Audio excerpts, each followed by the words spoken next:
All right, day 8. I know it's day 8. All right.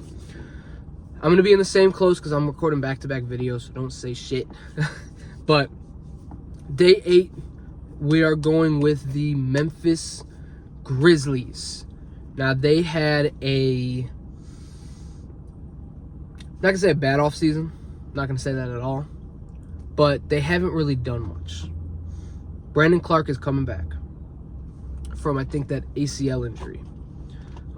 They traded Desmond Bane for KCP and Cole Anthony and I think 4 firsts. And then they waived Cole Anthony and he went to the Milwaukee Bucks. So they lost their third best player.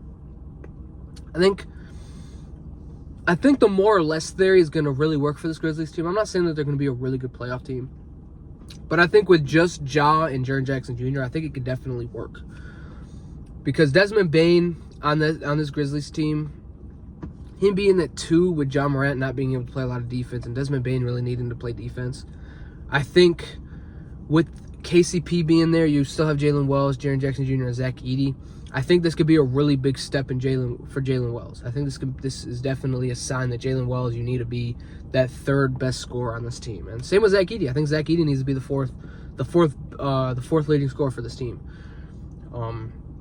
Considering you're 7'5", you need to be grabbing 12 to 13 rebounds a game. This is your second year, so we'll give you one more year to kind of get used to the NBA. But Jaren Jackson Jr., you need to start grabbing more rebounds, and you definitely need to be that scorer. You need to be scoring while also playing elite defense. And Ja Morant, you just got to run the offense through Ja. Run the offense through Ja. I'm not saying this team is going to be a top 5 seed, a top 4 seed. I'm not saying that at all, but I think this team can be really good considering they traded their third best player and the guy that's been there since it was drafted the year after Ja. I want to say he was drafted the year after Ja. Maybe the same year. I don't remember. But I think this is really good for the Grizzlies. It don't look like it right now, but I think it could definitely be solid for the Memphis Grizzlies. Like I said, I think KCP can be really good because John Morant is a really good playmaker.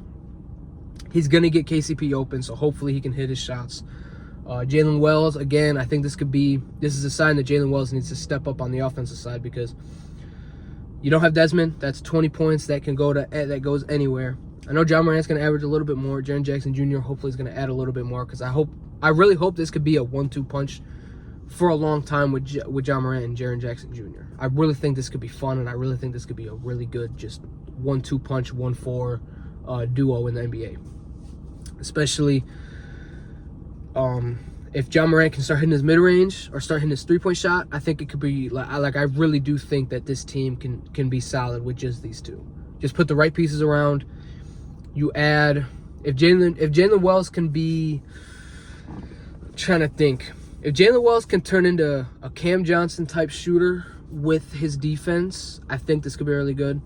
You just got to get a solid enough 2 right there with John Morant. I just think you need to get a solid 2 guard. You have a good 4-5. I think Zach Edey could be really effective. I think Jaren Jackson Jr. is already really effective, but I think he could be even more effective. He just needs to start grabbing rebounds, and he needs to stay out of foul trouble. That's Jaren Jackson Jr.'s problem. But like I said, KCP I think is going to hit his shots. Jalen Wells I think he's going to hit his shots. You also added Ty Jerome, who I didn't even mention, which is a little confusing because you already have Scottie Pippen Jr., who was an elite backup point guard last year. So I wonder if they're going to run them together because Ty Jerome's 6'5", Scottie Pippen Jr. is like 6'3", 6'4".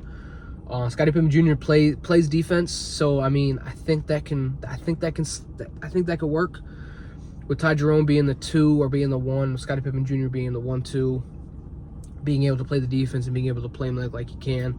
So like I said, I think this could definitely work. I do think this Memphis Grizzlies team with just Ja and just Jaren Jackson Jr. I think can really be good. I'm gonna give them a C.